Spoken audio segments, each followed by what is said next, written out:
Good morning, students. Today I am going to continue my lecture for Plus 2 Arts Political Science, and the name of the chapter is South Asian Contemporary World. Several factor ऐसे हैं जो ये contribute कर रहे हैं Pakistan failure in building a stable democracy in his country. Social dominance of military, clergy, land owning, aristocracy, जिसने overthrow कर दिया इलेक्टेड गवर्नमेंट एंड वहां पर इस्टेब्लिशमेंट हो गई मिलिट्री गवर्नमेंट की. पाकिस्तानी कन्फ्लिक्ट जो है इंडिया के, उसने प्रो मिलिट्री ग्रुप्स को और ज़्यादा पावरफुल कर दिया. These groups have often said that political parties and democracy in Pakistan are flawed. Pakistan's security जो है harmed by selfish-minded parties और उस आर्मी के कारण जो पावर में है. इसलिए जो पाकिस्तानी डेमोक्रेटिक गवर्नमेंट है वो फुली सक्सेसफुल नहीं है. There has been a strong pro-democracy sentiment in the country.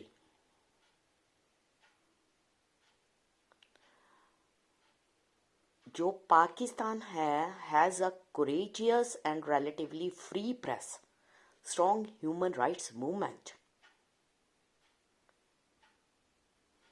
उसके अलावा lack of genuine international support for democratic rule in Pakistan further encourage the military to continue its dominance.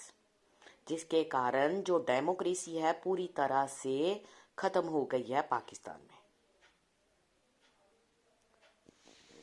United states जो हैं और दूसरी जितनी भी वेस्टर्न कंट्रीज हैं उन्होंने एनकरेज किया militaries authoritarian rule in past for their own reasons.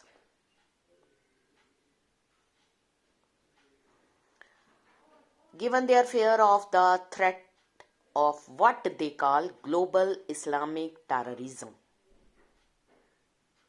and जो apprehension had that Pakistan nuclear arsenal might fall into the hands of these terrorist groups. जो मिलिट्री राइम है पाकिस्तान में seen as the protector of western interest in West Asia and South Asia. Next है democracy in Bangladesh. Bangladesh जो है partition के बाद part हो गया पाकिस्तान का 1947 से 1971, जिसको ईस्ट पाकिस्तान भी कहा जाता है.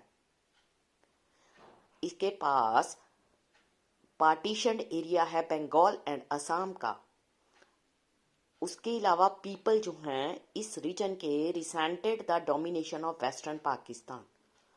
वो नहीं चाहते थे कि यहाँ पर उर्दू लैंग्वेज की इम्पोजिशन हो. आफ्टर द पार्टीशन उन्होंने प्रोटेस्ट करना शुरू कर दिया against the unfair treatment that was imposed by the Pakistani government for the Bengali culture and the language. वो उन्होंने डिमांड की उनके लिए फ्री एंड फेयर रिप्रेजेंटेशन होनी चाहिए एडमिनिस्ट्रेशन में. इवन वो चाहते थे कि फेयर शेयर होना चाहिए पॉलिटिकल पावर में.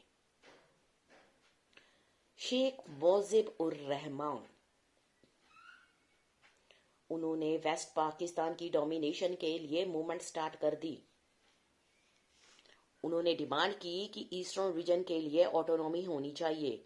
1917 में पाकिस्तान में इलेक्शंस हुए. अवामी लीग जिसको शेख मुजीब ने लीड किया था, ईस्ट पाकिस्तान में जितनी सीट्स थी सारी की सारी उनको मिल गई.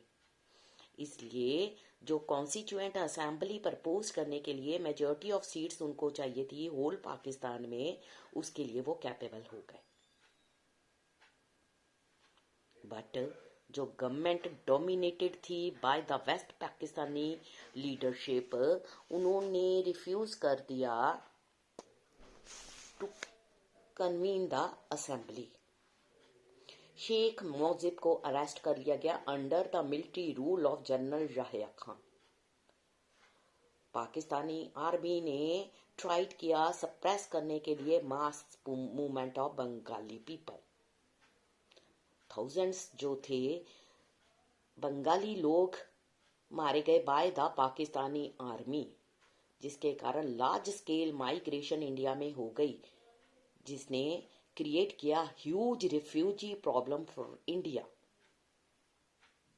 जो गवर्नमेंट ऑफ इंडिया उसने सपोर्ट किया the demand of people of east Pakistan for their independence, और फाइनेंशियली एंड मिलिट्री उनकी हेल्प की। As a result India and Pakistan में दिसंबर 1971 में एक वॉर शुरू हो गई, और उसके रिजल्ट क्या हुआ कि जो पाकिस्तानी फोर्सेस थी उन्होंने सरेंडर कर दिया ईस्ट पाकिस्तान को इंडिया को। इस तरह से बांग्लादेश जो है इंडिपेंडेंट कंट्री बन गया। बांग्लादेश ने अपना कॉन्स्टिट्यूशन ड्राफ्ट किया, डिक्लेयर कर दिया faith in secularism, democracy and socialism. 1975 Sheikh Mujib ने कॉन्स्टिट्यूशन को अमेंड किया और इसको शिफ्ट कर दिया parliamentary to presidential form of government. उन्होंने सारी पार्टीज को एबॉलिश कर दिया एक्सेप्ट अवामी लीग, जिसके कारण कन्फ्लिक्ट्स एंड टेंशंस आ गई बांग्लादेश में। डेवलपमेंट जो थी एक ड्रामेटिक ट्रेजिक इंसिडेंट था। He was assassinated in a military uprising in August 1975. New military ruler Ziaur Rahman उसने बांग्लादेश में अपनी खुद की नेशनल पार्टी बनाई और 1979 में उसने इलेक्शंस को जीत लिया। He was assassinated. Another military takeover followed under the leadership of Lieutenant General H.M. इरशाद। और जो बांग्लादेश के लोग थे वो सपोर्ट कर रहे थे डिमांड फॉर डेमोक्रेसी। अब स्टूडेंट जो थे फोरफ्रंट में हुए। इरशाद ने फोर्स किया, अलाउ किया political activity on a limited scale. उसके बाद उसको प्रेसिडेंट इलेक्ट किया गया अगले 5 इयर्स के लिए। मास पब्लिक प्रोटेस्ट जो थे जो शुरू हुए थे, इरशाद ने स्टेप डाउन कर दिए 1990 में। इलेक्शन जो थे 1991 में हुए। इसलिए जो रिप्रेजेंटेटिव डेमोक्रेसी थी मल्टी पार्टी इलेक्शंस के बाद बांग्लादेश में उसने वर्किंग अपनी स्टार्ट कर दी। नेक्स्ट हमारा टॉपिक होगा monarchy and democracy in Nepal. Thank you students.